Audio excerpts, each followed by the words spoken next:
Thank you so much for joining us here on WLTX Plus as we continue following our South Carolina Republican primary. I'm Erica Glover. In just a second, we're going to be joining J.R. Berry and our experts who are talking about everything you need to know on this Tuesday night. We're beginning our coverage, though, with an inside look at a watch party for Darlene Graham right here in Columbia.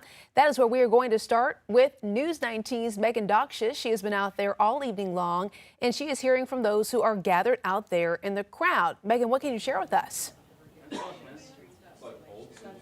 Yeah, right now we are at Darlene Graham's watch party, waiting for her team to get here to hear more information from her, awaiting more results from the state. Now, she currently holds that Senate seat after her brother, Lindsey Graham, passed away. And now she originally was just going to fill out his term, and now she's decided to run for that office seat. She's one of 10 candidates in this race, and yesterday night, President Donald Trump did endorse her. For her and many other candidates, it's been a short campaign run after the passing of Lindsey Graham, and for his sister, Darlene Graham, she's been between funerals and other events and holding this seat. Now she looks to win this seat and carry on after filling his term. As we get more results in, we'll continue to update you, and we are expecting to hear from Darlene Graham later tonight. Reporting here in Columbia, Megan Doxish, News 19, WLTX.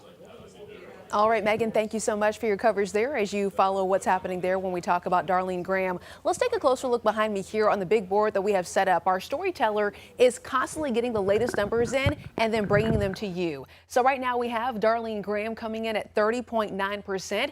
And as we go on down, you'll see Russell Fry at 24.1% here, Ralph Norman at 23.4%. Mark Sanford, our former governor, here at 14.8%. Then I will continue scrolling for you. Bring it all the way to the top. We have Mark Lynch at 5.2%, Danny Ford at 0.7%, Duke Buckner coming in at 0.4%, Glenda Parker at 0.3%, and then I want to make sure we get down here. Mark McBride at 0.3% and Samuel Shepard at 0.2% as well. So we'll continue checking in on these different numbers that are updating, as I said, in real time and then sharing them with you. Right now, though, let's go ahead and toss things over to JR. He is in the studio with our Democratic strategist, Jim Felder, and the Republican strategist, John Parker. JR. All right, Erica, thank you so much. Yeah, we're already having discussions in here about how this evening is unfolding. John Parker, Jim Felder, thank you for your time tonight. Yes, sir. Thank you. All right, it's very early. 11% of the vote has been counted this evening, but we are where the poll said we would be. It said Darlene Graham would be on top, followed by, no particular order, Norman, Fry, and Sanford. John, what do you make of the early numbers right now? I mean, she's at a little more than 30%. Do you see that sticking through the evening? This is about where I'd expect a lot of it. It's going to be a nail biter for second place. It is very reflective of where the polls were. Depending on which one you looked at, Trafalgar Group had a 1-point race, so we could see Sanford come up to be a little bit closer. But the Quinn poll had almost this exact layout. The big thing, though, is the way the day has broken and early vote has broken, definitely broke against Sanford with the Low Country, Charleston, just not turning out in large numbers. The disruptions in polling locations certainly having an effect there with the first day of school, and really undecided and probable voters were ones that were more likely to break toward him. Mr. Felder, as a Democrat, how do you look at today? I mean, the voter turnout not going to be that great today. Does that bother you at all? Well, it does bother me because I'd love to see a greater turnout in voting. But I think Darlene will, because of recognition, okay, she's there already. But what I'm looking at down the road, if she is the winner and she takes on Andrews, this will be a historic moment. You've got two females in South Carolina and running for a Senate seat. So that's going to make it interesting also. Absolutely. Darlene Graham is already the first female senator for South Carolina. She would be, either way, it would be the first elected female senator for South Carolina. So that certainly would be a historic moment. Let's talk about the voter turnout today as far as precincts are concerned. I know we heard from the State Election Commission yesterday that were saying, be sure to check scvotes.org, because where you normally cast your ballot may not be where you cast your ballot for the special primary because school's back in session. Yeah. And so some of these schools not able to have voter participation today. Do you think that impacted voter turnout at all? Without a question. Yeah, Any I agree. friction with voting reduces turnout. We know that. It's one of the reasons that it certainly some states send out postcards right before the election saying, here's where your polling location is to voters. So it certainly impacts the. But they didn't have time. In this case, situation, no. they just didn't have enough time to do that. Definitely. So. And the other option was normally, I got calls today. They said, well, I'm at my precinct. Nobody's here. Is a notice on the door? No. The problem is that when you have elections this close, you really got to spend more money on advertising, getting word out to the voters. Absolutely. Which again, the length of this election, like 40 days basically from start, not even 40 days from start to finish. That's not a lot of time to even inform voters that there's an election going on, it happening in the middle of August. Just a lot more goes into preparing these primaries than most people might realize, and all of those things has reduced the influence and the impact of the democratic process or voters' turnout here for what is an enormous decision and enormous impact on our state for potentially decades. Mr. Felder, you said you got phone calls today. Were those Democratic voters wanting to cast a ballot? Well, they wanted to know, could they participate in the Republican primary? And I said, well, if you didn't participate in the first time around, you can't do it at this point. And that has caused a good bit of confusion. So I spent most of the day fielding calls of that nature. Where do I go now? What do I do now? Do I go down for the registration office? Can I go down to the? No, you can't do it because early voting is closed. So those were the kind of problems that we had today. You guys, the Democrats, have just been sitting back and waiting to see what's going to happen here. You feel pretty good about your candidate in November, Dr. Annie Andrews? Feel real good about it. Feel real good. She has been working very hard. That name recognition is out there, and she is really running to win. She's not just out there to be. And she would make a great senator, I think. The other thing about both of these candidates, they've never held office before. Now, Darlene's been in office, 30 days now, I guess. But prior to that, she's never held office. And Andrews have never held office before, so you've got those factors there as well. Before we went on the air this evening, we were having a discussion, and you mentioned something. You said you thought that Dr. Andrews had a pretty good shot at beating Lindsey Graham this year in November. You still stand by She was going to give Lindsey all he could handle. I believe that. And I think he knew that also, because he was really getting ready to get into a campaign that he'd never been in before, or having a candidate he'd never run before. So I feel very good about her now. He's out, he's gone, and we respect that. But she is going to be a great candidate, and we're very proud of her and what she's going to do. John, I know you disagree with that. I think it's keep cheering on. That sounds good. We all hope and we all dream. She's a pleasant woman, but Lindsey was going to mop the floor with her. It is, hey, she gets to feel better now. She gets a little bit more help. She's going to need all she can get, because with this whole process, it does slow down the general election candidates from governor to the Senate candidates from doing the campaigning and building the teams that they normally would be building during the month of August, as everybody's kind of on the side focused on this event with the primary. So, well, John, I've seen some polling numbers in the last week that showed Dr. Andrews neck and neck with the Republicans, the top 4 or 5 candidates on the Republican side. Sure, which that's again to me a reflection of the fact that basically campaigns have been put on pause, and the general election voters don't know these candidates. Right now, all of the campaigning has been focused on the specific Republican primary voter. They haven't been able to go out there and tell the general election voters both the problems with Dr. Andrews and the benefits of these particular candidates. Well, she's ready.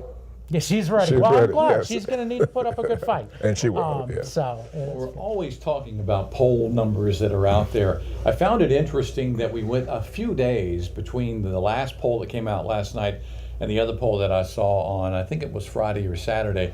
And that latest poll had Darlene Graham polling right around 26%.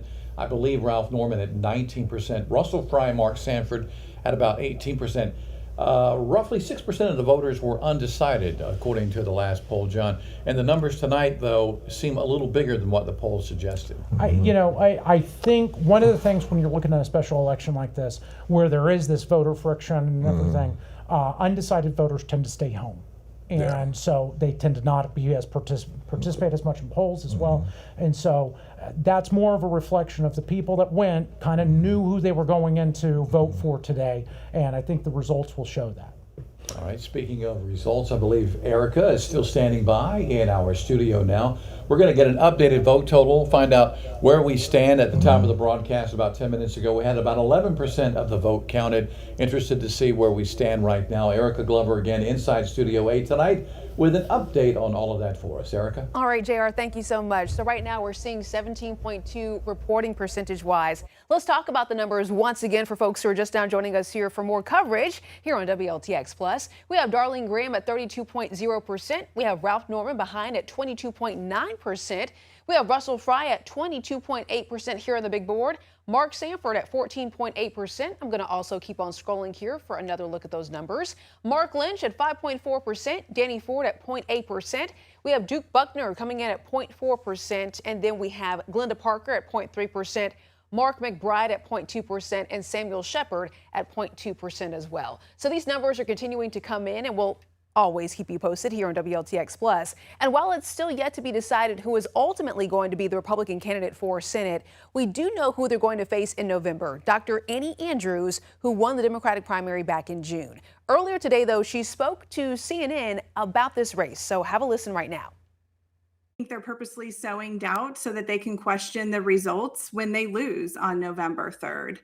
There is no widespread voter fraud in this country, and this is a distraction because Donald Trump ran on a platform of lowering grocery prices and not starting new wars. And what we have seen under this Trump administration is the exact opposite of that. Grocery prices are through the roof, and we are now in a war with Iran that we have no exit strategy for. And that is the exact reason that gas prices are so high. And what's more, as a pediatrician under RFK Jr.'s leadership, we have seen a complete destruction of the public health infrastructure in this country with the recent executive order from the Oval Office yesterday, which is attempting to dismantle our safe and effective routine childhood immunization schedule. I have talked to so many pediatricians yesterday evening and this morning who are deeply concerned about this further sowing of conspiracy theorists and disinformation in our public health infrastructure. So we need to be talking about the issues that we're actually facing.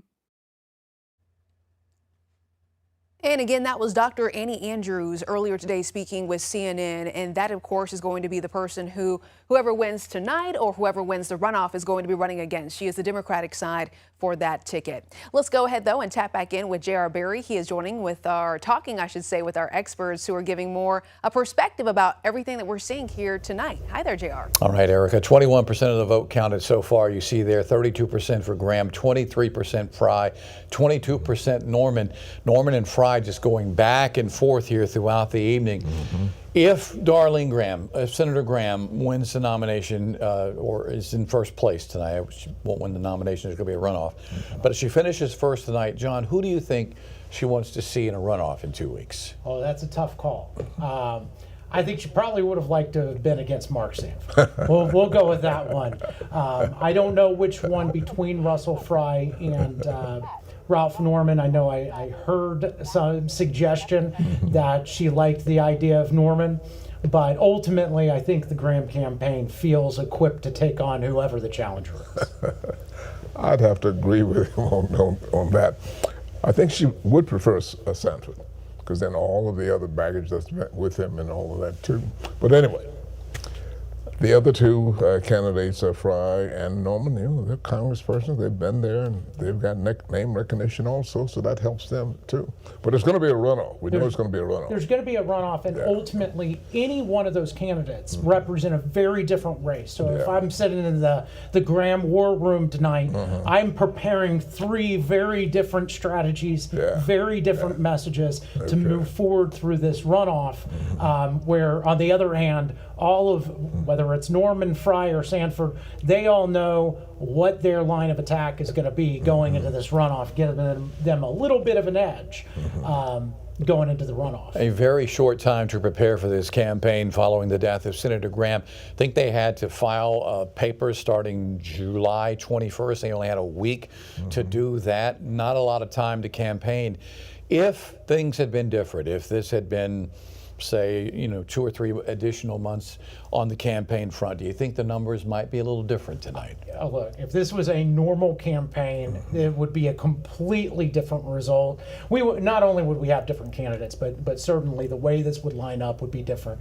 There were huge advantages to anybody who had name ID going in. You had to have name ID, you had to have institutional support or money on hand. That's part of the reason Mark Sanford was able to get in. He had money on hand, right?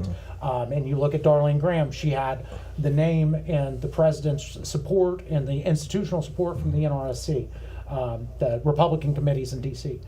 Those things were just so critical in an election where the voters just don't have time to learn new candidates. Well, did she have access to Lindsey's campaign funds? There certainly was money that came from Lindsey's world, so on and so forth, through the national committees. Okay. Really, you saw hundreds of thousands of dollars, easily over $1 million. I think it was 700,000 and $500,000, if I remember correctly off the top of my head, that came in from PACs for Fry and for Graham.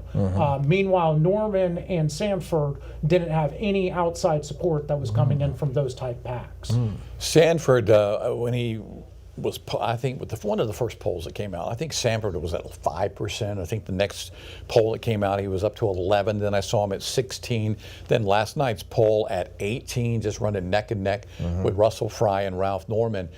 So with those numbers going up over the last few days, what went wrong for him in this campaign, in this short campaign, John? One thing that you did see was he started to run out of money as he went through. He spent, again, he came in with a bankroll that he had stored all the way back from when he was in his congressional race. That was our first signal that he was considering the race when he transferred those congressional funds over to a Senate account. And again, there's 2 weeks is a tiny amount of time to try to raise these huge amounts of money. And so as that balance got lower, so did the steam going into the election. And we say what went wrong. He is in 4th place tonight, roughly 15,000 votes behind the current leader in the vote total tonight, but only about 7,000 out of 2nd place. So a lot can happen between now and when the final vote is counted. But early voting hurt him as well in the Low Country, didn't it? Absolutely. Again, the Low Country, which is kind of Darlene Graham territory and Sanford territory, significantly lower turnout compared to the gubernatorial runoff for the governor's race. Another thing that's worth noting with Sanford is as you looked at the polling, Sanford was the candidate on the rise.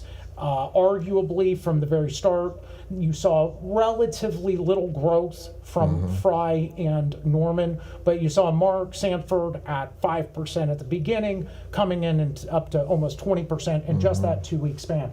What that may point to most of all is that his message that Republicans are very concerned about fiscal pocketbook issues.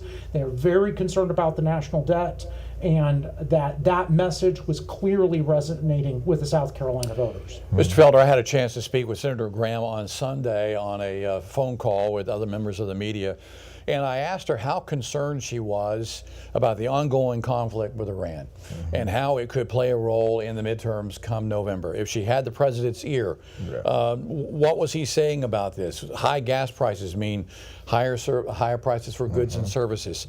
What would she tell South Carolinians moving forward about this ongoing conflict?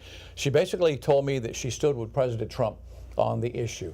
Is this going to be an issue come November? I mean, right now, I think the president's polling numbers are in the low 30s, which is dismal in a midterm election year. Will the Democrats cash in on this? I am glad you raised that, JR. I'm glad you raised that issue about Trump, who's the elephant in the room here tonight with all of these candidates, with the exception of Sanford. All the others tend to lean towards Trump's support. But then look at his numbers. Come November, that's going to be an issue. It's going to be, because I don't see any much thing changing between now and then.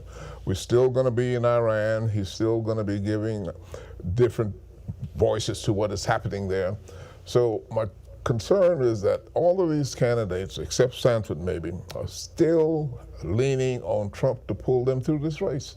With all the issues, with all his low vote, with all of the, well, anyway, I don't think it's a good idea, but of course they've gone down the road now for them to really try to ride his coattail through to this election, because it's not going to happen. That's why Annie Andrews is going to have such a great time raising all of these issues in the general election. Well, John, do you have fear that this is going to impact the midterm? We always see a drag from whoever's in office during the midterm, Republican or Democrat. Yeah. It's the party in office. You see a drag in the midterms. That said, at the end of the day, this is South Carolina. Annie Andrews is just really out of sync with South Carolina values. Whether it's, we saw in Massachusetts, they just signed a bill for abortion up to the day of delivery yesterday. That's the type of bill that Annie Andrews supports, whether it's transgender surgeries or whether it's something common sense, like we just heard her talking about. Voter ID, something overwhelmingly Republicans and Democrats, they all understand, hey, it isn't a big ask to say, verify who you are before you go vote. Well, Be a citizen before you go vote. That's not an issue with us in South Carolina. That's not an issue with us, but yes. She just got done saying a moment ago that she's against voter ID nationwide. Why would you be that? So, and she's standing with the Democratic Party. Those kind of common sense issues, those things are going to ultimately be the problem that Annie Andrews has come November. The Democratic Party in their actual platform, what they believe is just totally out of sync with the South Carolina voters and values. She's a physician. Okay. Pediatrician, right? Yeah. Okay. And if you're talking about abortion, she should know a little bit about that and what should happen and so forth. I would think she'd know that a baby is alive at the 9 months in, and that we should probably have a C-section and not murder it. All right, we are getting some breaking news, I believe, from the Associated Press. I believe they are saying that Darlene Graham has advanced to the runoff in 2 weeks here in South Carolina. Our Erica Glover in Studio A tonight with more on the vote counting and the bulletin from the AP. Erica? Well, JR, as you just said, this information just coming to us about 3 minutes ago. We are now hearing from the Associated Press, who is reporting that Darlene Graham is now going to advance to the runoff that is set for the 25th of August. So we're talking about next week. But what we don't know is who is going to be her opponent. So again, we now know, according to the Associated Press, that Darlene Graham is going to advance to the runoff, but who it's going to be against, that's unclear. We still have a little ways to go when it comes to that. The number that is reporting that has increased up to 30.3%, but you're not seeing a lot of fluctuations, at least right here on this big board that we have set up for you. But let's go ahead and take another look for folks who are joining us right now. We have Darlene Graham. We just gave you the update there. It's at 32.5%. We have Ralph Norman coming in at 22.8%. We have Russell Fry at 22.7%. And then you see, again, Mark Sanford at 14.3. And I'll just keep scrolling here. Mark Lynch, 5.6. Danny Ford, 0.9. Duke Buckner, 0.4. We have Glenda Parker at 0.3. Mark McBride at 0.3. Samuel Shepard at 0.2. And that is a look at all 10. Again, the number just inched up again. Now we're seeing reporting at 31.0%, so 31%. Just to reiterate here, the Associated Press, they were announcing that breaking news saying that Darlene Graham is going to advance. And we know that we have Megan Doxish. She's going to join us a little bit later. She is at the watch party for Darlene Graham, which is set up right here in Columbia. So Megan is going to give us that perspective whenever she does take to the podium to say whatever she has to say, given this breaking news update. I do think we're going to go back into our studio right there with JR, but we are looking at that live look. I told you that Megan Doxish is set up there at the watch party in Columbia for Darlene Graham. So a live look right there at the podium. I'm looking too at my TV to see what we're seeing there, but no one at that podium just yet. So we will stand by for some more updates from Megan Doxish to get more perspective. I don't want to double check here with my producer to see where we're going next. Okay, so we are going to go back into our other studio with JR Berry to give another recap and more updates. Yeah, things have calmed down here a little bit. We've all shaken hands. Everybody's okay in here, Erica. Darlene Graham advancing to the runoff in 2 weeks. I don't think that's a big surprise here, John. No, Yeah, no. no. It was all but guaranteed from the very start. The fact of the matter is that the Trump endorsement is, and we really saw this in the governor's race, is worth at least 30% of the Republican primary vote off the bat. It guarantees you, in a crowded primary, it guarantees you a slot in the runoff. Now, we also saw that it's not enough to get you over 50. No. So what happens over the next 2 weeks is really, really critical. Jim, you're not surprised by this, are you? No, not at all. Not at all. It's democracy at work. I'm surprised that so many candidates in it, but because it's an open seat, I guess. And they didn't consider Darlene to be the senator at this point. So everybody getting their shots in. Now the question is this Norman's last time around? Is this I think it absolutely is Norman's last time around. Okay. I had the pleasure to talk with the congressman during the race, and that was one of the things that he said to me was that I had no expectation of running again, and this had just happened. And that's one thing with politics. And again, he didn't plan on running again this time. So I say it's the last time around, unless ultimately politics is a lot of luck and time and chance. Yeah. You know, I see the numbers, and then I remember back in June, the primary with Lieutenant Governor Pamela Evett, the Trump-backed candidate there, winning the night, but not winning the nomination that evening, going to a runoff. Yeah. And then it was Alan Wilson who came in. He also got the support of President Trump, and he ends up winning. Which I'm glad you pointed that out, because I do need to put a caveat there that in that runoff, when I said not over 50%, that did discount the fact that President Trump did endorse both candidates. It'd be interesting to see if we're in store for another dual endorsement coming into this race. Now, I think that he is more firmly planted his flag with Darlene Graham, from what I can tell, but we'll have to see. Well, if I remember correctly, and correct me if I'm wrong, John, if I remember correctly, Russell Fry was kind of urged by President Trump to jump into this race, I believe, before the endorsement of Darlene Graham, right? It was a really interesting start. There was a moment where we were seeing a real, very brief, about 24, 48-hour period, where there was a real rallying behind Russell Fry. Then there was a shift, and a lot of that came down to concerns about the ballot and whether or not some statutes in the state of South Carolina, and whether or not Russell Fry would give the 7th congressional seat over to a Democrat if elected. Those questions have not been answered yet, but that certainly seemed to help nudge President Trump into supporting Darlene Graham, not just as the placeholder, but as the eventual nominee. But a co-endorsement here. He did it in the governor's race. Basically, he had backed Evett, and then he said, okay, it's okay if you vote Wilson too. They're both great candidates. If he comes out, let's say Russell Fry ends up in the runoff, and he says, you know what, I like Fry, I campaigned for him, back when he was running for Congress, and you can't go wrong with either candidate. Well, I think Trump is going to stay with Darlene. He's been quiet so far here.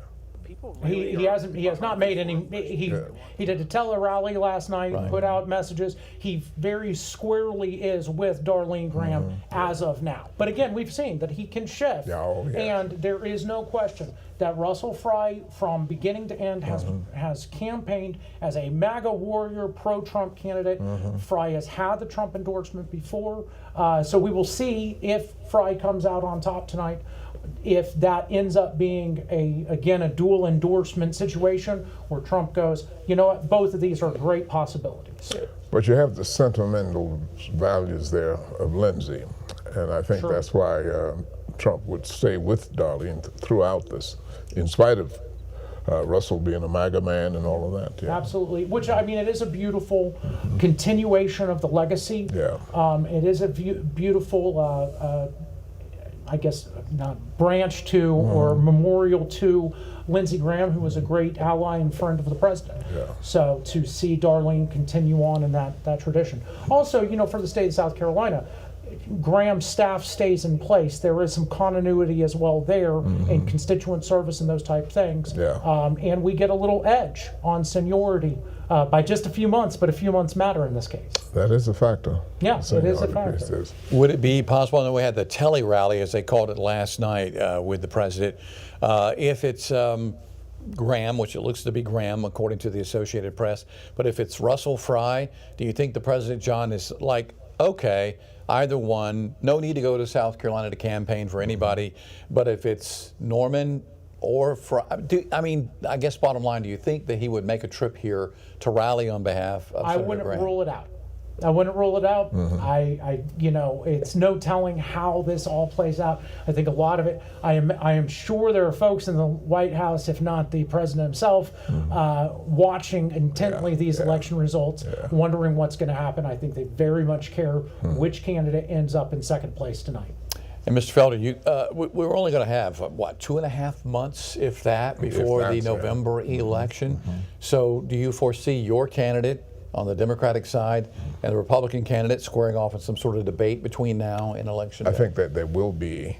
But the other thing is, because this is governor's race also, I think we're going to have a large turnout, more so than a normal off-year election. I think it's going to be a great groundswell that's going on out there, believe me. And you're going to see a turnout almost as if it were a presidential election here. Speaking of debates, John, if there is there going to be a debate, I should say, between these two candidates, whoever they are, between now and the runoff date? I know I'd certainly like to see that. Man, I'd like to host it. So I'm going to put on notice. Y'all won. I'm more than happy to host a debate for y'all, whoever the winners are. I'm sure JR would be right there with me. I hope so. We'll see. Ultimately, they are supposed to be going into recess, so theoretically, Senator Graham would have time back from D.C. It's a short. Look, throwing together a debate, we did manage to just do 2 of them in the short time frame, so it certainly is possible. But it's a short window of time to put together those. And Senator Graham did mention that she was invited to the second debate that we aired last Tuesday night here on WLTX, but she said her work in Washington prevented her from being at that debate. So she made one, but not the other. We'll see what happens moving forward. Speaking of Senator Graham, Megan Dowkes is live at the watch party for the senator tonight. And Megan, I know the senator projected now to make that runoff in 2 weeks. Probably a lot of happy faces where you are tonight. Yeah, right now we are waiting around to hear from Darlene Graham and words she has to share after this. We know when she was running, she said she had hoped to honor her brother's legacy and while establishing herself as her own candidate to earn the South Carolina voters' support. And she has done that tonight. She has gained in South Carolina voters' support. It's just, will we see her do that again in a runoff? So that's what we're waiting for. We're still waiting for her here as well. That's all we have right now in Columbia. Megan Dowkes, News 19, WLTX. All right, Megan, thank you so much for your coverage there, and we are standing by for any update. Megan, again, is at the watch party for Darlene Graham that is happening here in Columbia. And as we said about 10 minutes ago, we were telling you how the Associated Press, they did make the announcement that Darlene Graham is going to advance to the runoff that is happening on August the 25th. Not next week, but the following week. So the question, as you just heard from Megan, is who is going to be the other person or the other people who are going to be in that runoff as well. Let's take another quick look here at the big board here. We have 46.8%. That number has increased from the last time that I checked in with you, giving you these numbers here. And I'll run through them again for folks who are joining us here on WLTX Plus. We have Darlene Graham at 32.8%. We have Ralph Norman coming in at 23.3%. We have Russell Fry at 21.6%. We have Mark Sanford at 14.7%. And if I go up here, we have Mark Lynch at 5.6%, Danny Ford at 0.9%, Duke Buckner coming in at 0.4%, Glenda Parker at 0.3%, Mark McBride at 0.3%, and we also have Samuel Shepard at 0.2%. So the number that is increasing here is the number that is reporting. Still not nearly at 60%, but at 48%. So we all seeing that number kind of creep up as we continue checking in here. Another interesting tidbit here as I look at the map. We have the different backgrounds that match in correspondence with our state of South Carolina map right here. So you can tell who the majority is voting for based on the colors that you're seeing on our map right here. Just another little bit of information there. So we are going to continue checking in with our reporter who you heard from, Megan Doxius, once she gives us another update there as she is live at that watch party. But we're also going to check in again with J.R. Berry and get another recap in Studio B.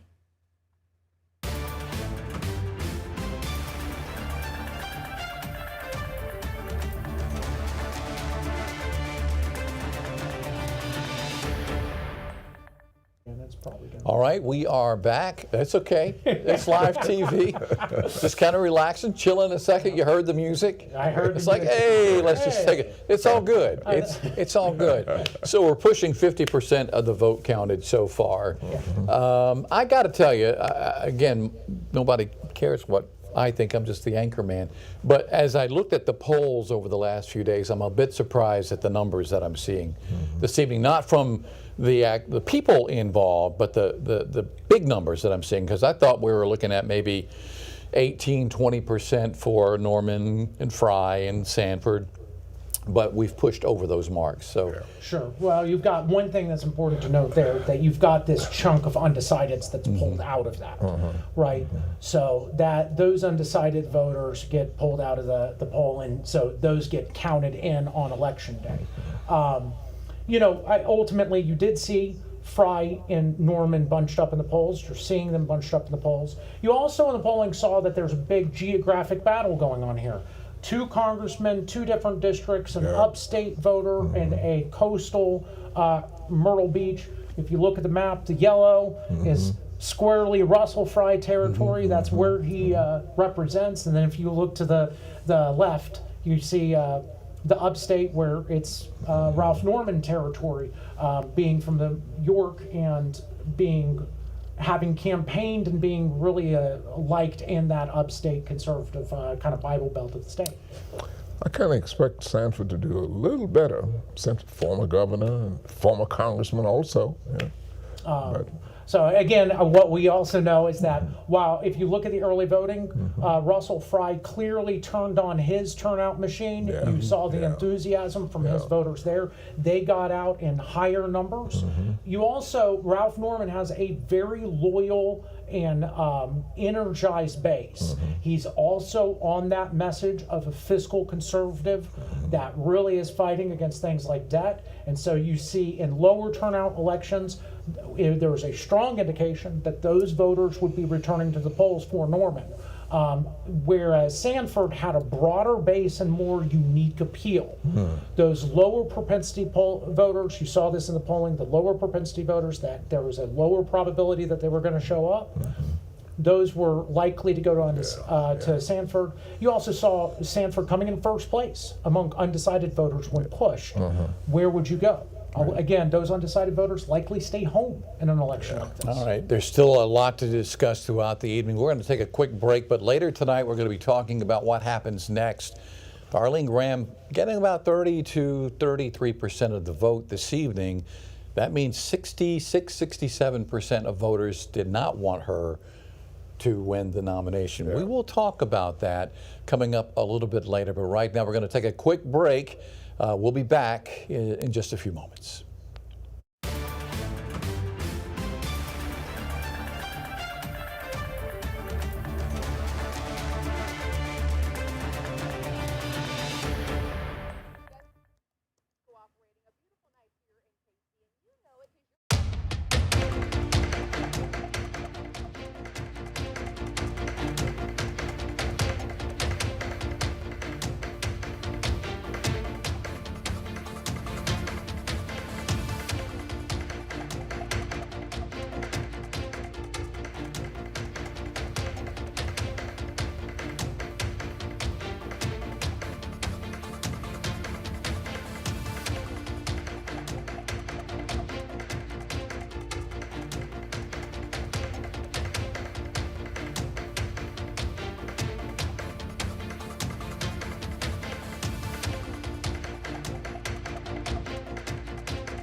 Are you telling me at 9 or are we going early?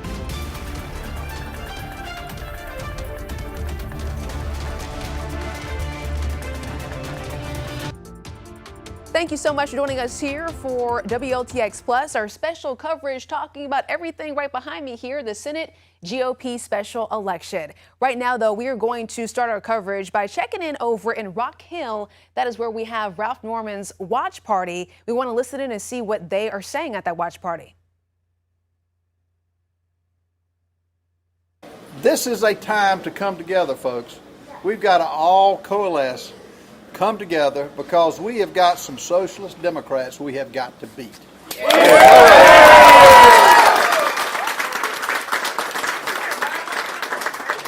The Democrat Party is not the party of the 60s and 70s and even 80s. This is a party that is intent on taking over this country. This is a party that's intent on taking over, having government take over everything. And folks, it's time for all of us to come together. I look forward to the next 2 weeks. I love campaigning. We're going to hit every part of the state and take our message.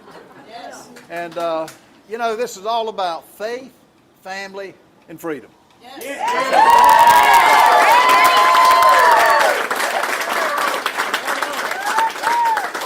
When Lane and I started this journey, first with the governor and then with this, how unexpected this was to have Lindsey Graham not here. He's a fixture. You thought he would be here. And that being said, it was, when you looked at the landscape, it was a short time frame to put together a campaign. But everybody came together for us. People really rallied, the work that was put in. And I just want to thank all my staff, both from Congress and that are here, and what they did, because it means a lot. You don't do this by yourself.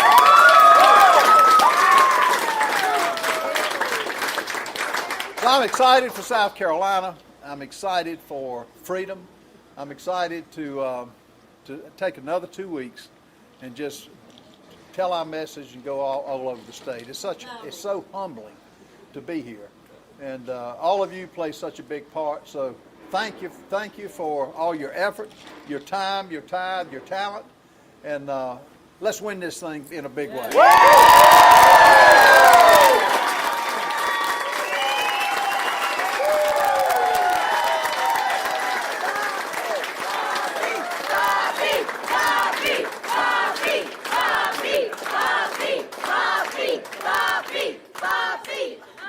I will be reaching out to all the other candidates and asking for their support.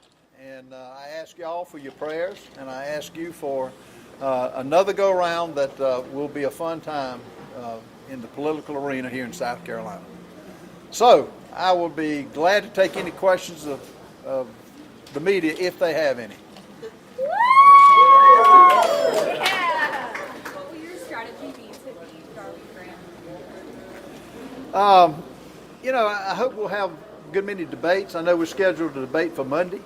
I look forward to getting in all the issues. I look forward to hearing what her plan is, hear what her platform is, and doing the debates as we have been for the last, 3 weeks. So I look forward to that. Congressman Norman, the race is busy. It's coming up quickly. I mean, we've got 2 weeks. Yeah. What do you want to say to voters tonight who maybe they supported someone else, they didn't support you? What's your message to them tonight? Here's my message. You know, I may not have been the first choice. I may not have been the second choice.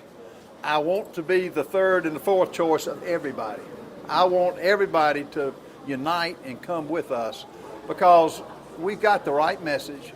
I've got a great resume that I'm proud of. I really feel like that South Carolina and the country is at a tipping point. So I would tell people to let's get involved with this race. Let's help us take it to the next level. And we can do that. You'll be facing an opponent with a Trump endorsement. Alan Wilson beat a Trump endorsed opponent. Your thoughts? Well, I asked for the president's endorsement, didn't get it. But anybody would want the endorsement, but he chose who he did, and that's fine. South Carolina is going to decide the next senator.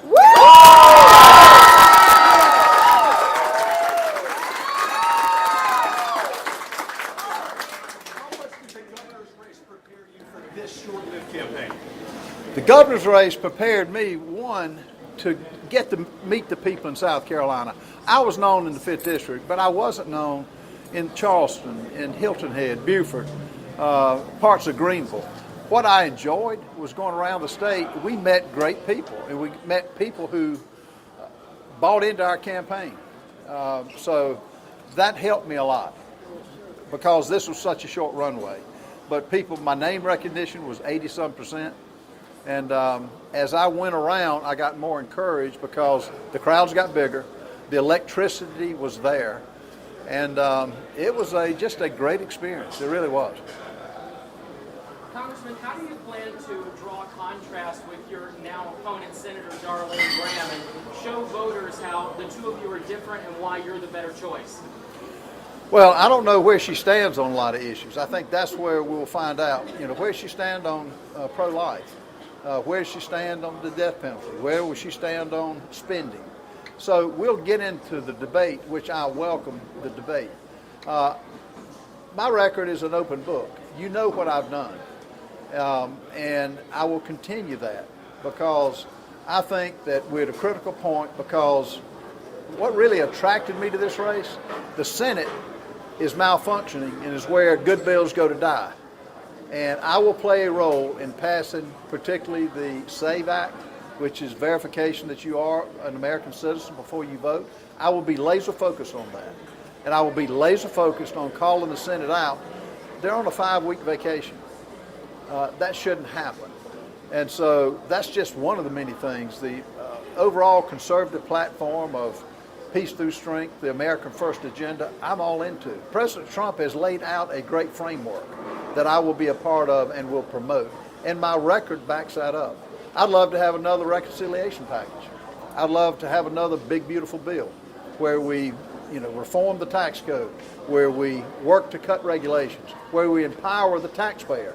That's what that's about. And we'll debate those issues, and I'm sure there'll be some differences. But I welcome that. And I really trust the people of South Carolina to make the right call.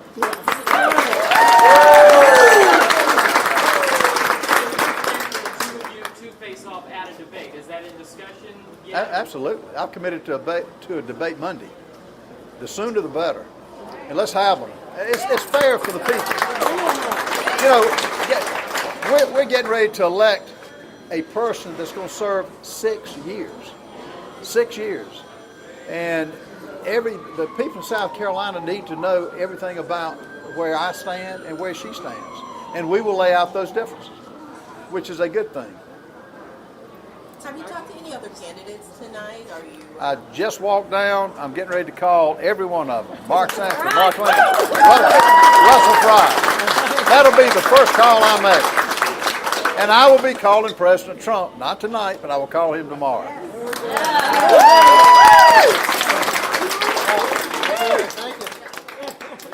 Thank y'all. Appreciate you coming out.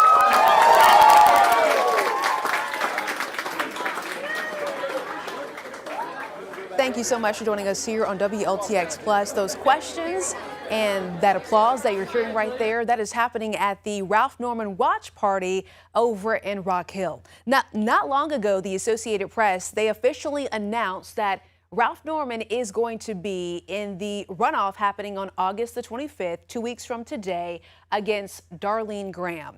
Now, if you missed out on a portion of that acceptance speech from Ralph Norman, he acknowledged a lot of things, one of which stood out to me is that he said, yes, I did not get the endorsement from President Trump that Darlene Graham got, but he said ultimately South Carolinians are going to be making that final decision, and that not tonight, but tomorrow, he says he is going to be calling President Trump himself. He also said that he is going to be reaching out to all of the rest of the candidates.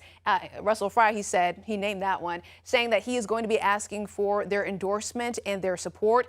And one other thing, notably, he said that he welcomes a debate as soon as possible with Darlene Graham. I do want to point out here the numbers when it comes to the total numbers reporting. That is now up to 77%. But let's go ahead and check in now in Studio B with J.R. Berry.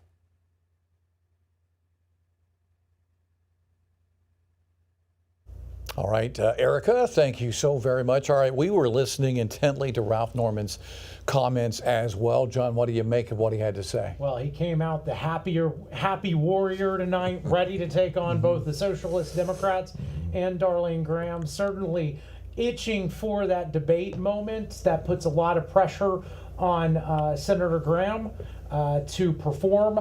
The voters have had lots, as he pointed out, voters have had lots of opportunity to see Ralph Norman, not so much with Darlene, and so we'll see what happens on Monday, but he certainly seems excited and ready to move on to this next 2 weeks. He did. I thought it would have probably been Sanford and Darlene, but that didn't work. What happened with Norman was he's had a run around the state when in the governor's race. So he was correct in his announcement here that he did get a chance to be opened up to a greater segment than Darlene had. Yeah. And then he's had the name recognition also. So He definitely. I was off on that. Yeah, he definitely entered in this race with a clear advantage. I've said many times that Ralph Norman was one of the only ones, maybe the only one, that didn't win the governor's race, that came out looking better than he went in. Sure did. And he had the name recognition, the organization to immediately run into this quick runoff or this quick election. And he's ready. I'm sure he's ready to rock and roll for this next 2 weeks. It'll be a bloody battle, though. I would expect a lot of money to come in. Also, it's important to remember, he mentioned that he'll call Trump tomorrow. Yeah. Ralph Norman endorsed Nikki Haley against Trump in 2024. We've seen many times now that the president remembers who endorsed and who didn't, who was on the side and who wasn't. And so is this going to be a trigger point for President Trump to come down here and do an event with Darlene Graham to get her over the line? And those events dramatically affect turnout. And turnout could transform this election. Well, as you heard Congressman Norman say, it's the people of South Carolina who will ultimately decide this race. You know, back in June, Norman loses the Republican primary for governor at 73 years of age. You think, okay, that's it. Ralph Norman's done in politics. And then the untimely death of Senator Graham, and now here he is going to be in a runoff in 2 weeks against Darlene Graham for the Republican nomination in November. And if it is Ralph Norman in November, Mr. Felder, Ralph Norman versus Dr. Annie Andrews. That'd be a good fight. It'll be a good fight. You're going to see a turnout like you've never seen it before. Women in this state, I think, are ready for a female U.S. Senator. We have not had one. So Annie will be that person. And it will be a very, very clear contrast. You just saw Congressman Norman kind of reference the abortion issue. There's a lot of different issues where, and reference the Socialist Democrats, that there will be a much more, I think, clear contrast between a Congressman Ralph Norman on the ballot in the general election and a Darlene Graham, and maybe as stark as Annie Andrews' youth and gender and Ralph Norman's age. I would be remiss if we did not talk about this tonight. Let's talk about June and maybe a rerun of what happened in June. Pamela Evitt winning on June 12th primary, winning the most votes that night, but just got hammered by Alan Wilson 2 weeks later in the runoff. So here we have Darlene Graham with the most votes tonight. But John, 67% of Republicans did not vote for her.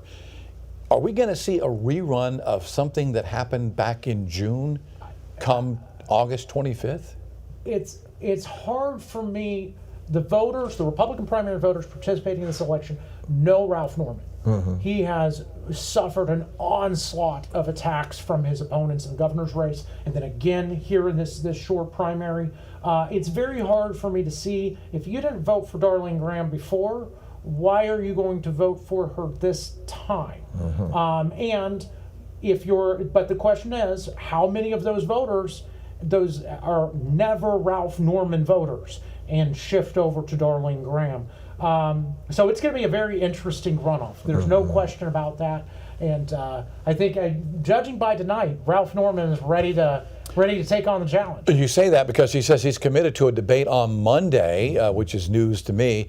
I'm not sure which debate or where. Senator Graham, I don't know if she's committed to a debate yet. Is there going to be a lot of pressure for her to say, okay, let's meet and let's talk about the issues? There's certainly going to be a lot of pressure for her to be there. There's also going to be a lot of pressure for her to perform. She's not a politician. She's new to the spotlight of the public. But she, there is something endearing there about that, right? And we just saw Ralph Norman speak to the media and handle it like a pro. He has done this. He's been down this road. He's got his message tightened up, and so there's a very big difference between a seasoned campaigner like Ralph Norman and someone who's just learning the ropes. Particularly, we got to keep in mind who had just lost her brother, and she's going through that as well as a new job. That's a lot to throw on any person, even if they were more experienced. I don't think she had any choice other than to participate in the debate. She would have to do that. It's going to look pretty bad if she doesn't. Right. So she's going to have to be there, and I think it will be an interesting thing. We'll get to have a better idea of what she believes. And I think that she'll perform better than expected by some voters. And I think I saw a different Ralph Norman tonight. Yes. You saw oftentimes Ralph Norman, who is a real tough fighter, can come off hard, a little bit of a hard side. You certainly, again, saw the happy warrior ready to fight with a smile, because he is a tough fighter that's taken on the establishment. Another thing to watch here is, again, I mentioned that Darlene Graham has a lot of DC PAC money that's coming in, right? Ralph Norman to date has not. So what's going to happen on the money front in this 2 weeks? I would expect a lot of money to come in with the president's endorsement in the DC crowd. Will any more money come in on behalf of Ralph Norman? We'll see. Ralph Norman is media savvy. He's been in office for a while now. I can remember one time in D.C., I was there doing a live report on something totally different, unrelated to Ralph Norman, but they wanted me to have somebody on the evening news, so a quick phone call to Norman. He comes bustling out, always accessible, just like Lindsey Graham was when it came to media interviews, which leads me to this. He's media savvy. How big of a deal is that going to be over the next 2 weeks? Because you've got a new candidate, an inexperienced candidate when it comes to the news media, when talking to the camera. How does that go over, Mr. Felder? It's going to make a difference. It's going to really make a difference with his savviness and the experience and his record. As he said, he's got a record, he's ready to go. So it's going to be tough for her. And right now, I wouldn't bet on either one just then. One thing that I've noticed with Darlene, even over the last few days, it is absolutely remarkable how quickly, if you look at the media interviews in the last 48 hours, how quickly she's becoming comfortable in front of the camera. You certainly could see at the early stages of the campaign, there was again, she's coming over grief and everything. We've been seeing her getting sharper, quicker on her feet in front of those cameras with each passing day, and we'll see if she can keep up that kind of momentum going into this next 2 weeks. Well, whoever it is, Annie Andrews is waiting for her. We need someone to fill that L slot come November. So, and November 3rd is not that far away. No, it's not. No, it's not. Good to see if we can get some updated vote totals. I know the Associated Press has already called it for Darlene Graham and Ralph Norman. I think at last check we had about 77% of precincts reporting. I'm not sure if Studio A is ready for some numbers. There's Erica. Let's get an update on those numbers tonight, Erica. All right, JR. Well, yes, the numbers are now increasing when it comes to the total number of votes that are coming in. We are now seeing that number increase to 82.8%. We are inching closer and closer. So, yes, let's go ahead and check in now for folks who are just now joining us here on WLTX Plus for our special coverage. We're going to show you some of those numbers right behind me here. The Associated Press calling it for Darlene Graham and Ralph Norman, saying that they are going to be in the runoff. We see those numbers at 32.8% for Darlene Graham. We see Ralph Norman at 23.7%. We see Russell Fry at 20.3%, and then Mark Sanford at 15.2%. And then I will scroll up here. We have Mark Lynch at 5.7%. Danny Ford at 0.8%, Duke Buckner at 0.5%, and then Glenda Parker at 0.3%, Samuel Shepard at 0.3%, and Mark McBride at 0.2%. We talked about how we heard from Ralph Norman. That was about 10 minutes ago. He was in Rock Hill at his watch party, sharing his perspective, his take, what he wants to see happen over the next 2 weeks leading into August 25th for that runoff race. We also are standing by because our Megan Dockshis, she is over at the watch party for Darlene Graham. So we have not checked in with her just yet because we are standing by. You can see the live look right here. No one is at the podium. No one has spoken there yet. That's why you have not heard from Darlene Graham. So I assure you, our news reporter Megan Dockshis, she is there live. They are here in Columbia. They are set up. And once she takes the podium, we will make sure that we have that live for you. That way you can hear what she has to say in response to Ralph Norman, who says that he wants a debate to happen as soon as possible. That really was his big message as he was at his watch party over in Rock Hill. So once again, I'll just take another look at the numbers here, now increasing to 85.7% when it comes to the total number of votes that we're seeing being reported so far. We know that that's not 100%, so we're continuing to change the numbers here, and then we'll bring you up to speed with what's happening. As we stand by and wait for Megan Dockshis to give us a live update, I'm curious if we can go ahead and check back in with JR. And now that you hear those updated numbers, JR, what is your response to what we're seeing here at the Storyteller? Well, those numbers have held steady throughout the evening. We saw those early numbers coming in right after 7 o'clock this evening, and it was back and forth, Fry and Norman, the Norman and Fry, back and forth, back and forth. I believe somebody in our social media department said that's probably the way it's going to end tonight, and that's pretty much spot on. I was just on social media trying to find out who's doing a debate next week. From what I've seen on here, Newsmax having a debate next week between these two. That's according to a social media report here. I'm not sure where, I'm not sure what time, but as you heard Ralph Norman say earlier, he said he's already committed to a Monday debate with Darlene Graham. So we'll just have to wait and see what happens here. Why the delay? How come we haven't seen Senator Graham yet? I am sure they're just enjoying the overwhelming feelings of a win. And again, you know, they have a very different situation than Ralph Norman. Yeah. They have to now pivot to, okay, Norman is the one, which one of the speeches am I pulling out? Because there's very, very different strategies going forward in this runoff between each one of these candidates, right?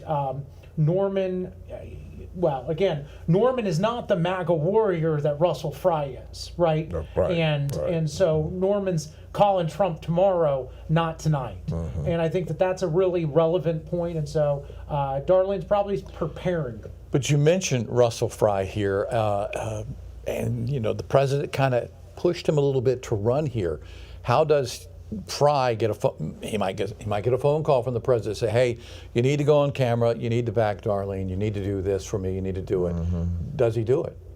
That is the $1 million question, right? Where does Russell Fry go? Does he look to?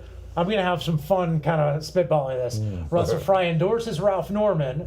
Okay, then 6 to 12 years from now, he gets to run for Senate again, right? Or he endorses Darlene Graham, and you know, I keep the president happy.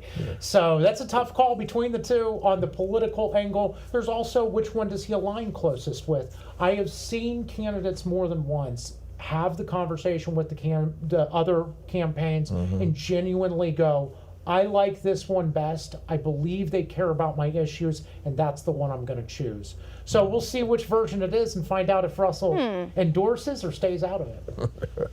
Mr. Felder, the Democrats are just like, you know, we're good. We're waiting until November, so no stress on that party's end. None at all. We're just waiting, raising money, and doing a lot of groundwork. So it's going to be an interesting race. I know you mentioned a woman senator in South Carolina. If it ends up being Darlene Graham and Annie Andrews, that's going to happen. We're going to have a female senator on one side of the fence or the other, full time. Now, Darlene Graham is, I guess, technically the first female senator. She's technically the first, but she's not the first elected female senator. That's my point. But if we have that matchup in November, how excited will the Democratic Party be? Well, that would be great. Who was the last lieutenant governor from Charleston? What was her name?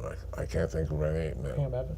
No. We had Nancy Stevenson. Nancy Stevenson. Okay. And we have not had anybody at that level statewide until Pam Evan came in, but she wasn't elected. She was appointed. Yeah.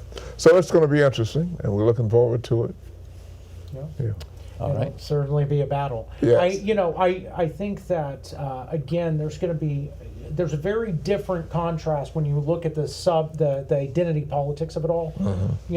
A female vote versus a male vote. The demographic splits between an Annie Andrews matchup and a Ralph Norman or an Annie Andrews and a Darlene Graham is a totally different map. True. And either one would be fascinating to see, but they both end with the same outcome.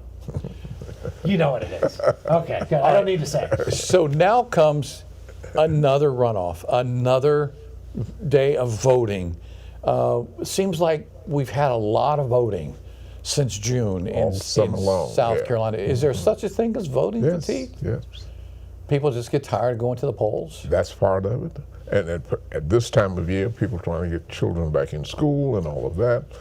I'm surprised at the turnout. Yeah, I thought it would have been less, because of all this other activity that's going on at the same time here. It's looking to me like it's about 25,000 above what I thought was probably where it was probably going to land. Yeah. I had fears though that it was going to be not half, but about a third of what this turnout has been because of all the obstacles. Look, we're going back to school. It's August, so there's still the last minute vacations. It's a rough time to get out. I think that South Carolina voters do understand the enormous decision and how important this election that has just happened really was. It will have a impact for likely decades. Yeah. But how do you motivate, how do you get your supporters to do it all over again in 2 weeks? 2 weeks. Yeah. A lot of phone calls, a lot of campaign stops, that's for sure.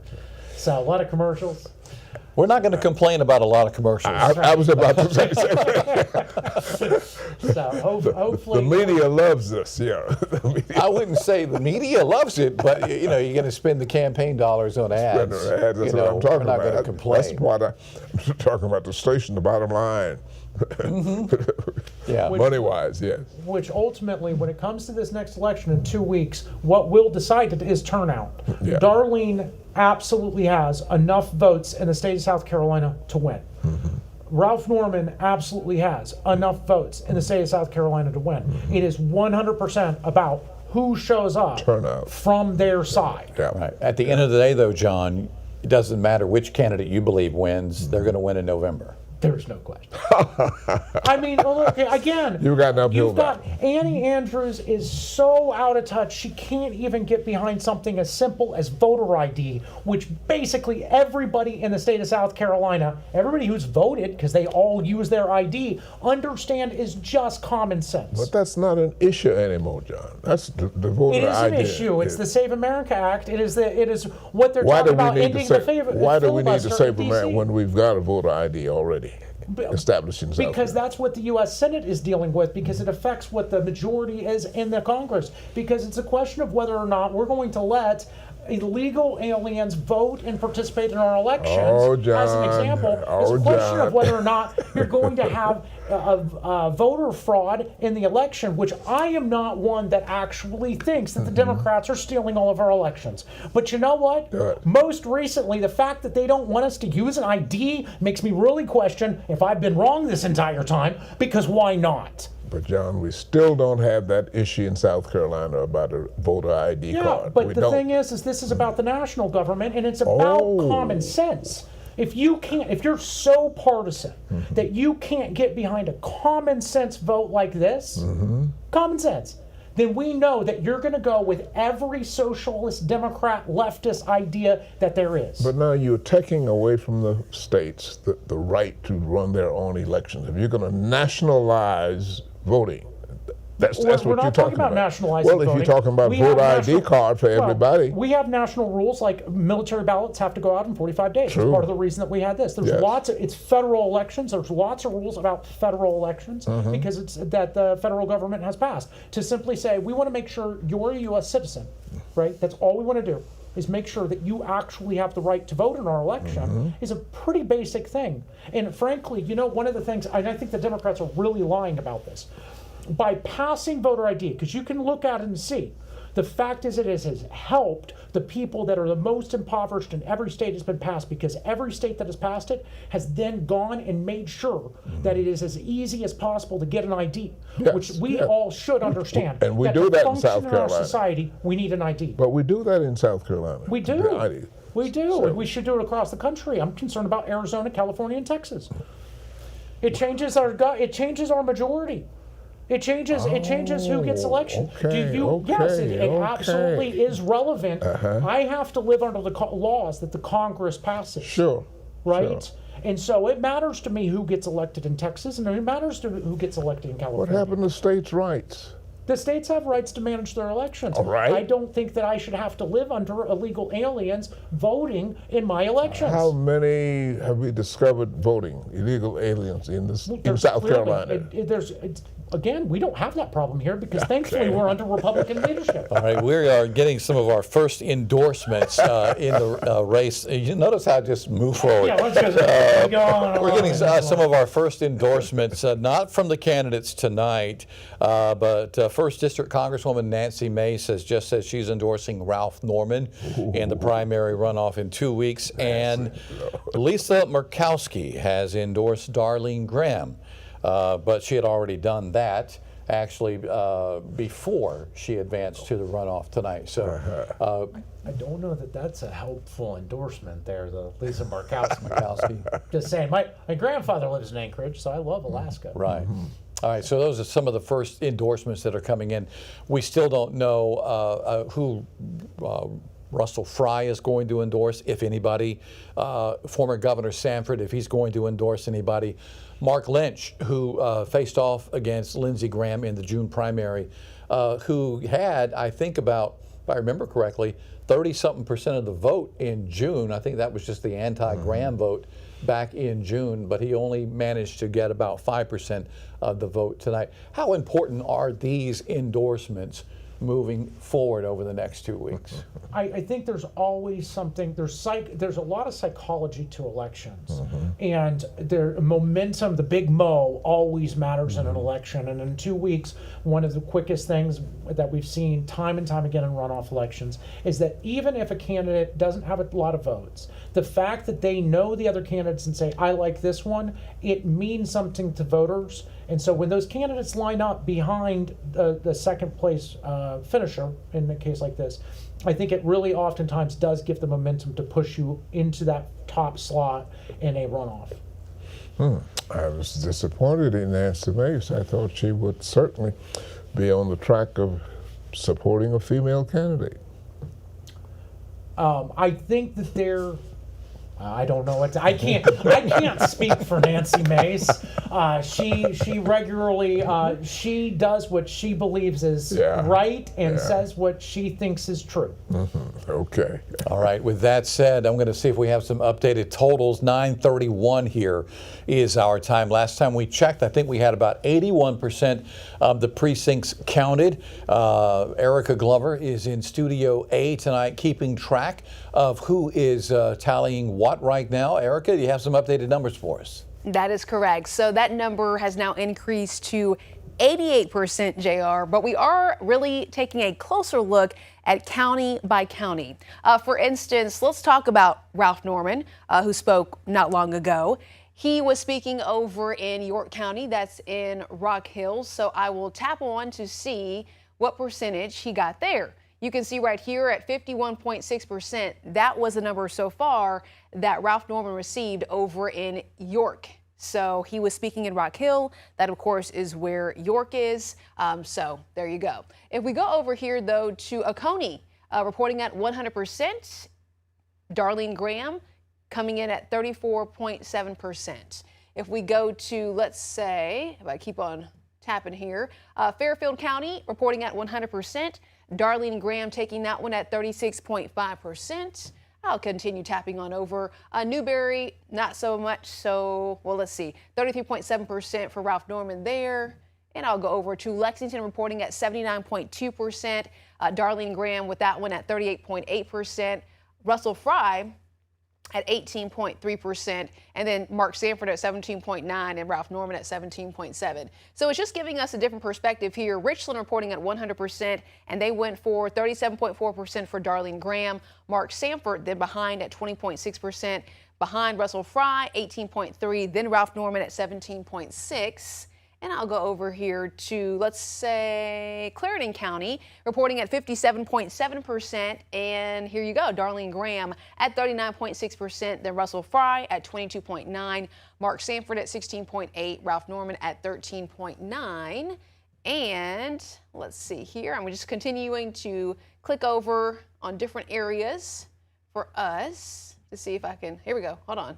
Here we go, Orangeburg, there we go. Reporting at 81.1%. Right now you can see the number on this big screen right here. Darlene Graham at 49.3%, then Mark Sanford at 18.3%, then Ralph Norman at 13.4%, then Russell Fry at 12.8%.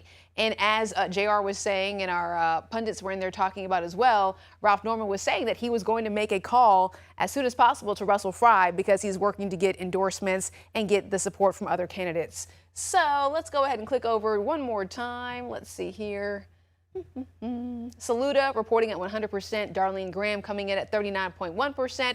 And then Russell Fry at 20%. And then Ralph Norman at 17.2%. And then 15.6%. I want to click out here and see if we have any more updates. Okay, so 88.8%. It's inching a little bit, but you can see Darlene Graham at 33.1%, Ralph Norman at 23.5%, Russell Fry at 20.2%, and then Mark Sanford at 15.2%. These numbers are continuing to update. Like we continue to tell you all, they're updating in real time. We are still standing by waiting to see if Darlene Graham is going to take to the podium at the watch party that is being held here in Columbia. We showed you the live look there. That is where our Megan Doxius is set up. She is standing by for any updates there, but we were telling y'all that no one was there. She was not talking at the moment, so we are waiting to get some more updates. Hold on one second. Producer is saying, what are you saying? Okay, so right now we're going to check in with Mark Sanford, where he is speaking right now. Have a listen. Yes. No, not you. No. Yeah. Okay. You got everybody, Sarah? Got everybody? You got everybody? You guys ready? Okay. Push in. Come on up. Come on. Here we go. Act like we love each other. Yeah. Okay. I'll just say, I guess, three quick things. One, I want to commend Ralph and Darlene on the elections tonight. And I want to commend everybody that was involved in this race, because Teddy Roosevelt talked long ago about this notion of the man in the arena. And I so admire the fact that all 10 of us got into this arena, and it was a battle of ideas, and our ideas didn't win in this particular race. But I think it's important to think about what that was all about. But before I get to that, I just want to say the obvious, which is I feel a whole lot like sort of Jimmy Stewart in It's a Wonderful Life. My summation of life is if you can get to its end and you have family and a couple good friends, you've got a great life. And in that regard, I want to say to Bolton and Marshall and to Blake and to Landon, and some of the brides are hiding. They're not all here, but brides and girlfriends, as the case might be, and even little Shepherd, who's not with us, who called it night-night. I want to say how incredibly proud I am of each one of you as sons. And I want to say to my sort of extended family, if you want to call it that helped out on this campaign of ideas. And I look at my sister Sarah and her husband Bill, and I look at Jay over there. He didn't actually do that much work, but I look at John back here, John over there. I look at Scotty, and I would really, really, really single out Jane. I see Jane over there. Jane really stepped to the plate in a remarkable way in offering a month of her life to help out on ideas that she believed mattered. I'd say the same with Sarah over there, who helped out over the years. Todd gave me all kinds of rides. We hopped in his vehicle and rode around big pieces of the state. I could go on with 100 other people who helped out remarkably because they believed, as I do, that our country's indeed at a tipping point. and that we cannot continue to stack up debt as we have. We will add $1 trillion debt over the next 100 days, and it's going to have a profound ramification in every one of our lives. It's the unaddressed elephant in the room, if you will, in Washington, D.C. And so this campaign was built around that notion of what a farmer told me in the countryside of South Carolina. Let me get this right. We have a government that's spending money it doesn't have and then going off and printing money that's not there. What's that do to the value of every dollar that you and I have? It diminishes it. And so indeed, you got a farmer in Saluda right now who's worried about how am I going to pay for, fertilizer and seeds. You got a small business person in Pickens County worried about, am I going to be able to afford the cost of goods? You got a carpenter in Myrtle Beach. I could go down the list, but a lot of people are struggling with this basic notion of affordability, and it's tied directly to the way in which Washington is spending money these days. It was our contention in this campaign that needs to be stopped if you're ultimately going to impact affordability in this country, and if you're ultimately going to impact, frankly, our ability to sustain and reach the American dream. For too many people in America right now, that is slipping out of bounds. I mean, the average age of home ownership or purchase today is 59 years of age. 15 years ago, it was 39 years of age. Literally, in 15 years, it slid back 20. This thing is real. And so, again, though our campaign didn't make it, what I had briefly started to do prior to getting in was to start a 501c3 focused on the debt, the deficit, government spending, and its implications in young and old alike. It's remarkable to me that we will spend as much on interest payments this year as we will on national defense. It's remarkable to me that the interest is the fastest growing category of our federal spending. It's remarkable to me that the Social Security Trust Fund is destined to go bankrupt in 5.5 years, Medicare in 6.5 years. We are on an unsustainable course, and no civilization across the pages of time has been able to outrun math. And so, though I will not be able to tackle it as a U.S. Senator, I will work for everything that I'm worth through this nonprofit that we're going to start, trying to focus on bringing focus and attention to what I think is a threat to every one of our lives, to a threat to affordability, to a threat to the American way of life, and ultimately American civilization. And so one chapter closes, another one opens. And I look forward to that new chapter.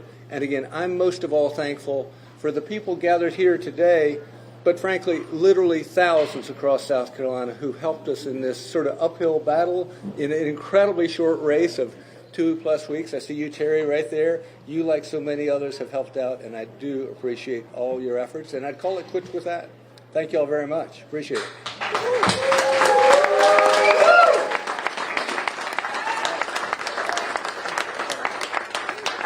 So right there, we are just now hearing from former Governor Mark Sanford, who took to the podium sharing his perspective and what he wants to see moving forward for our state of South Carolina. I did notice here that our numbers when it comes to reporting, they have inched a little bit higher, 89.6%. I also want to let you know that as we wait, we are standing by because we officially have gotten word that in about 4 minutes or so, Darlene Graham is going to be speaking. And I keep telling y'all that we have a reporter out there, Megan Dockshis. She let us know to stand by, so we will tap in and take that live for you. That way you can hear what she has to say, especially when it comes to her response to what Ralph Norman had to say. Let's go ahead, though, and tap in with JR. He is over in the studio. All right, Erica, thank you. While we await Darlene Graham, let's get some reaction from our State House insiders on what they just heard from former Governor Mark Sanford. John? It always is tough to lose an election. Like Governor Sanford said, there's a lot of respect for anybody who gets in the arena. He certainly at least drove the idea of fiscal conservatism, as he highlighted in that speech. It is a top issue on the minds of many voters, whether they connect it to cost of living and affordability, or they specifically cite that, hey, the debt is out of control. This is certainly something that Republican voters, at least, were very concerned about.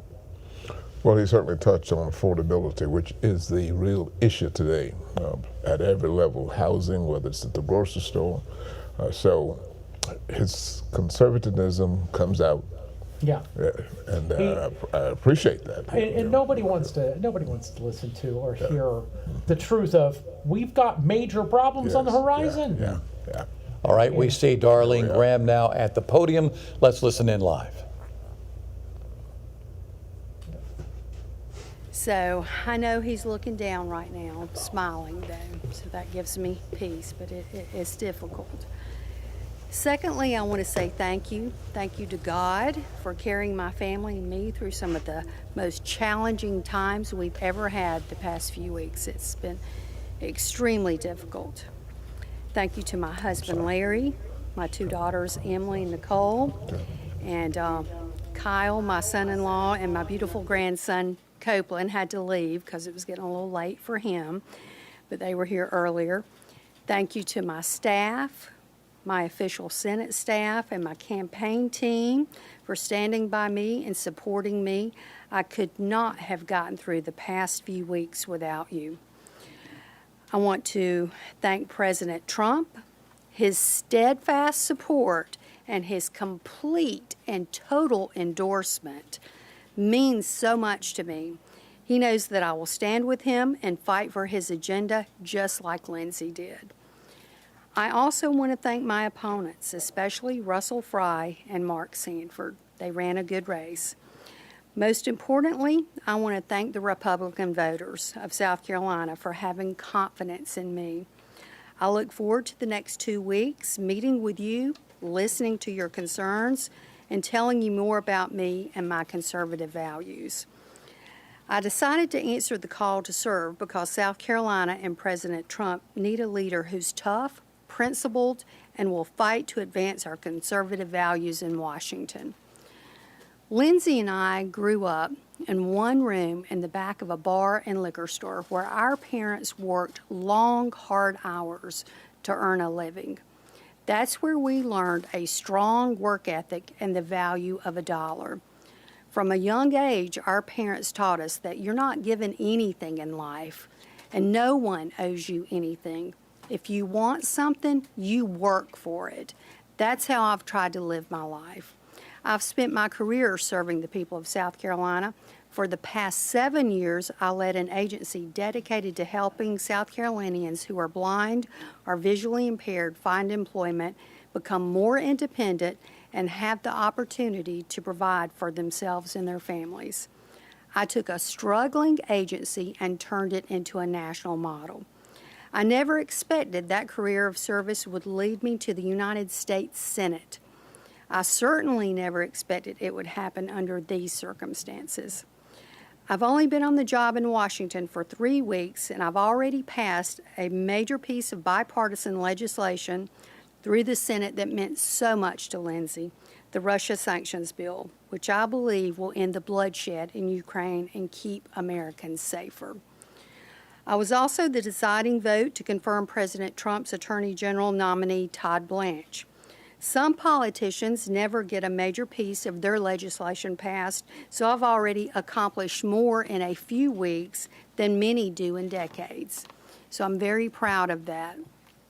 So when President Trump and others asked me to run for a full term in the Senate, I prayed hard about it. I knew I could not sit on the sidelines. That's not how Lindsey and I were raised. That's not who I am. I'm a fighter. Here's what South Carolinians should know about me. I'm a conservative Republican. I'm not a career politician. I know how families are struggling to make ends meet because I've been there too. I have 2 daughters with health problems, so I know what it feels like to have outrageous medical bills. I know there's not one business in the country that would let you put everything on credit like we do today with the federal budget. You have to show an ID to check out a library book, so why wouldn't you have to show an ID to vote? That's why the first bill I co-sponsored was the Save America Act. Joe Biden let 12 million illegal immigrants into this country. President Trump and I are going to walk them right back out. I believe that if you want to come to the United States, you do it legally, and if you want to stay here, you respect our American values. I support the right to life. I believe that every human life is sacred and deserves protection. I strongly support the Second Amendment. I believe gun control is how steady you hold your weapon. I'm a volleyball mom. I love watching my daughter play, and I know that boys have no place in girls' sports, especially not in the locker room. I've been accused of not being a politician. Guilty as charged. I will spend the next 2 weeks of this runoff meeting with voters and, unlike some politicians, listening to their concerns. Yes, listening to their concerns. This seat belongs to the people of South Carolina, and I will work hard to earn your vote. This runoff will be a sprint and a team effort, and I certainly can't do this alone. So I'm asking you to go to darlenegraham.com to join my campaign, volunteer, and contribute $5, $10. Again, that's darlenegraham.com.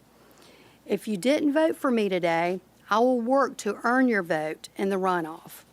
Thank you for voting. Thank you so very much for your prayers. May God continue to bless this great state of South Carolina.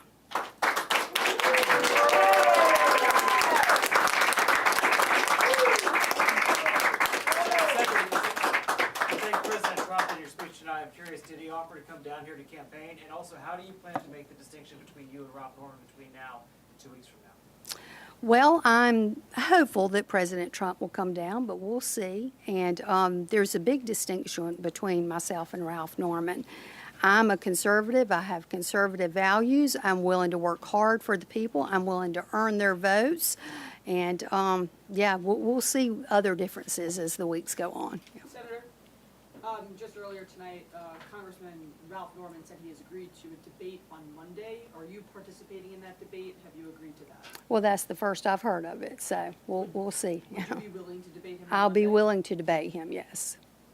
Senator, will you reach out to any of your other opponents, asking them for their endorsements? Yes, I plan to do that. Have you Yeah. spoken to any of them tonight? I've spoken to a couple of them. Well, just more to come. Senator, what can we expect to see over the next 2 weeks in terms of campaigning? You said you want to continue to get your message out. What does that look like on the ground here in South Carolina? Probably pretty much every day I'm going to be hitting the road. I want to sit down with the voters. I want to know what's important to them. So I want to meet one-on-one with as many people as I possibly can. So I plan to cover this entire state. This is your first campaign, the first time that you are the one out front doing that. What's your level of comfort? Your brother had decades to get that level of comfort, but how do you feel doing that? Well, it's been absolutely brutal. You know, this past month has been brutal. Today is the 11th. My brother passed 1 month ago today. So none of this has been comfortable for me. But like I said, I'm a fighter. I have buried my precious brother. I have taken on the role of a United States Senator, and I have had this brutal campaign schedule, and I'm still standing. If that doesn't tell you I'm a strong person and a fighter, nothing will. So I think I can handle the next 2 weeks. Do two more questions. Senator, this is a massive moment for your campaign, but also, as you said, it's an emotional day for you and your whole family, you know, with the loss of Lindsey. So with everything that's happened here, you know, becoming, you know, the appointed senator, now deciding that you want to run for this, getting your feet wet in Washington, have you had time to sit and process that loss to amid all of this, and what does that look like for you and your family? I know it's really been a family situation. It has been a family situation. It's been hard on my whole family, and unfortunately, I have not had a whole lot of time to process it. I've had my moments. They typically come early in the morning, you know, before my day gets started, and late at night when I go to bed. Do you think about what you would say to him in this moment if you have that opportunity to just you and him, no cameras, no anything? I think a lot about what I would say to him and what he would say. Right now, I think he would be very proud. Yeah. Senator, what is the experience like watching votes come in for yourself compared to what it was like watching the votes come in for your brother? You know, that's a really good question. I think I was probably always more nervous for Lindsey than myself. I'm not saying I wasn't nervous, but I think I was always a little more nervous for him. Yeah. Thanks, guys. Yeah. Thank you. Thank you. Thank you.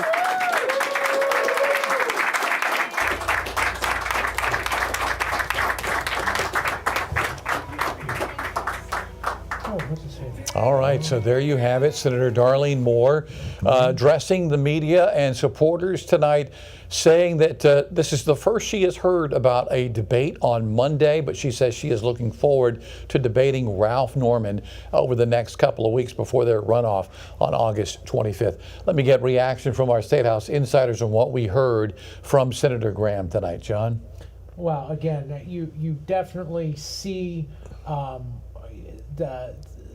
stark difference between the happy warrior that Ralph Norman came out with and a more somber and serious approach with Darlene, and also the reflection of everything that she's gone through. We were reminded 30 days ago. That's it. She is still mourning the loss of her brother, who it was also for a time her guardian and helped raise her. So a very unique relationship there, and it's been an absolute whirlwind. She is certainly came out with grace, and she has become a quick study. I'm impressed. Yeah. I'm impressed with her handling the press the way she has done thus far, and given all she has gone through with the loss of her brother and what have you. So she may do very well. She may come out of this very well, even if she doesn't get all the major endorsements that are coming in for Norman. But I'll give her a B+. I'd probably put her in that B+ category there too, with an A, because an A for effort as someone new to the field, and someone who again is just walked into this with so many different things. She came out you can see leadership and some statesman qualities there. She is right that there's a lot. I've been around the candidates, and I've seen much less candidates crumble under much less pressure than this. And she is still standing. She still is marching forward, and it really is a real testament to the grit and the determination. And again, we've seen over the last few days her being more approachable with the cameras and all of that. She's not someone who's been in the limelight. No. And I don't know if viewers at home, if you can imagine suddenly being thrown on camera all the time. That's really a stark, a jarring experience. And for her to keep marching through that under this weight is really a testament to the character of Darlene Graham. Yeah, I mean, she mentioned something there that when she said it, I'm like, oh my goodness, that's right. It was July 11th when Senator Graham passed away on that Saturday evening. So here we are, 1 month later, Senator Graham, with his funeral, his memorial service, his burial, she is tapped to take his place. Candidates file, candidates run. She is coming out on top here this evening, all in the span of 4 weeks. It's really incredible. It is impressive. I'm impressed. A new job, not just a campaign, because the campaign alone is enough, right? The funeral alone is enough. But then you're also learning the job of the Senate at the exact same time. It really is remarkable, but it sounds like she is going to be on the campaign trail here. We are now in a recess. She was pulled away for an awful lot of this campaign to deal with Senate business. So I expect that we're going to see her out on the trail a lot more, and it will be very interesting to see if she gets on stage with Ralph Norman. For debate here soon. I found it, she said she congratulated Russell Fry on running a good campaign, but just on Sunday during that conference call, she called him weak. She was talking about some of the things that Russell Fry had said, and she called him very weak for saying that. That was Sunday during that media call that we were all on Sunday. So she goes from calling him weak on Sunday to thanking him tonight for running a a good campaign. Politics makes She's strange learning. bedfellows, right? It's amazing how on Monday you're throwing your biggest punch, and on Tuesday you got your arm around the shoulder. And I'm sure she would love Russell Fry's support here in this runoff. Ultimately, you can see on the map the Myrtle Beach and the coastline there is really where the battle is going to be for this runoff. Yeah. And so we'll see if what Congressman Fry decides to do. And we'll see where those voters ultimately go. That is Trump MAGA country there in Horry County. She's learning real fast. Real fast. Now, Playing the game real fast, yes. Now, if I'm Annie Andrews, I would be very nervous about a Darlene Graham because that's certainly not who I'd want to be going off against in the general election. There is going to be a much more stark contrast between Annie Andrews and Ralph Norman, and so I would think that Andrews would much rather not face Darlene Graham. But it's going to be great theater. It will be great theater no matter what. That's the part that I love about it, the fun and joys of politics. Interesting. All right, approaching 10 o'clock here on the special primary runoff evening as the two candidates, Senator Darlene Graham and 5th District Congressman Ralph Norman, advance to the expected runoff that is taking place in 2 weeks from today on August 25th. You heard Ralph Norman earlier tonight say he is committed to a debate on Monday night of next week. Senator Graham saying this is the first she has heard of it, but she is eager to debate Ralph Norman on the issues between now and that runoff date. Let's get an update on the numbers if we can. Our Erica Glover is in Studio A tonight. She's been watching it for us throughout the evening. We're probably almost finished with the vote totals this evening. What are we in the 90-something percentile right now? We are at 93.5%, JR, so far. Okay, so 93.5%.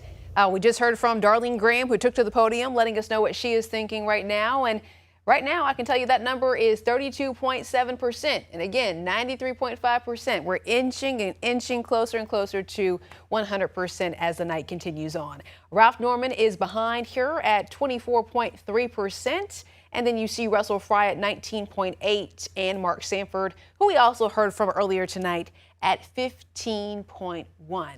We do want to tap into the conversation that Ralph Norman had earlier tonight.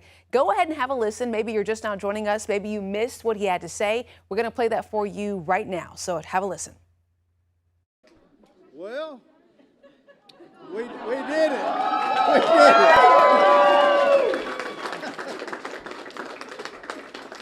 Looks like we did it, folks. Looks like we did it. First of all, let me thank each one of you for taking the time to come out. I want to thank the ones that were in this race that had the courage to put their name on the line. Russell, the two Marks, Mark Sanford, Mark Lynch, and the others. I want to congratulate Darlene. This is a time to come together, folks. We've got to all coalesce, come together, because we have got some socialist Democrats we have got to beat. There's no way.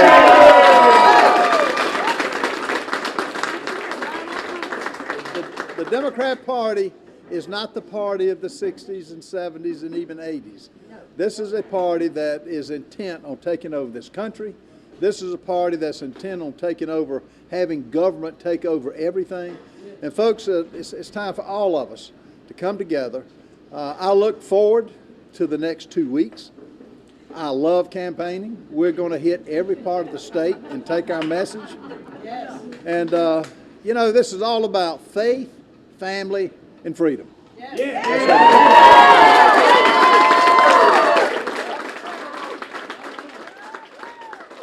When Lane and I started this journey, first with the governor and then with this, how unexpected this was to have Lindsey Graham not here. He's a fixture. You thought he would be here.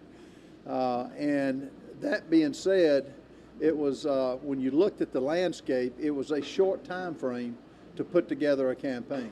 But everybody came together for us. People really rallied, the work that was put in. And I just want to thank all my staff, both from Congress and that are here, and what they did, because it means a lot. You don't do this by yourself.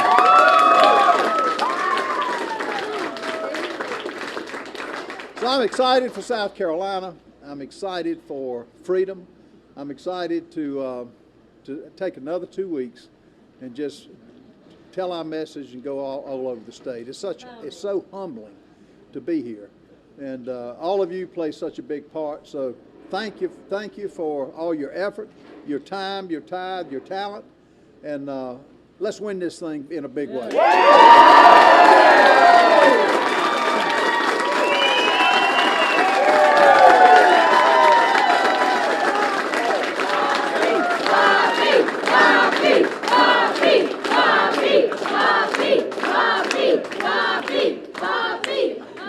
I will be reaching out to all the other candidates and asking for their support. And I ask y'all for your prayers, and I ask you for another go-around that will be a fun time in the political arena here in South Carolina. So I will be glad to take any questions of the media if they have any. What will your strategy be to beat Darlene Graham? You know, I hope we'll have a good many debates. I know we're scheduled a debate for Monday. I look forward to getting in all the issues. I look forward to hearing what her plan is, hear what her platform is, and doing the debates as we have been for the last, 3 weeks. So I look forward to that. Okay. Okay. All right, so we are set for that runoff in 2 weeks, August 25th. Ralph Norman, the 5th District Congressman, who thought his political career was over in June when he lost the Republican nomination for governor, but he's going to face off against Darlene Graham in 2 weeks for the Republican nomination for U.S. Senate against Dr. Andy Andrews in November. So let's get some final comments from our State House insiders tonight. John Parker, we'll begin with you. Do you feel like Norman was the winner tonight, or Graham, or both, or what? Well, if you looked at the final the speeches, you certainly would come away feeling like Ralph Norman had won, and Darlene not so much. But really, you got a 7.8 point lead. Mm-hmm. There's a lot of race left. The White House is likely to get very involved in this final 2 weeks. What I would stress is the enormity of this decision, right? Whoever wins this race, I'm sorry to tell you, most likely will win in November. And whoever wins in November, most likely, if history tells us anything, will be our U.S. Senator for many, many years to come. This seat has been held since 1954 by 2 people, right? So I would really stress to every voter, go out and vote in this runoff. It is deciding the future of South Carolina. It's been interesting. It's been real interesting, and I think that you're going to see the White House and Trump get involved, and he's probably going to endorse both candidates as he did in the governor's race with Allen. Oh. And yes, I think he just might. But this has been an interesting evening. That many candidates, and to narrow down the field down, I've enjoyed just watching it. It has been an interesting race, that's for sure. This is an epic theater in the world of politics. Nothing like it. Our State House insiders tonight, John Parker, our Republican strategist, Jim Felder, our Democratic strategist. Man, as always, thank you so very much for your time. Sir. Thank you, Jim. We have much more on the race for the U.S. Senate right now. You can find it anytime on our website. That's WLTX.com.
me that Whoa, well, let me turn that down. what I'm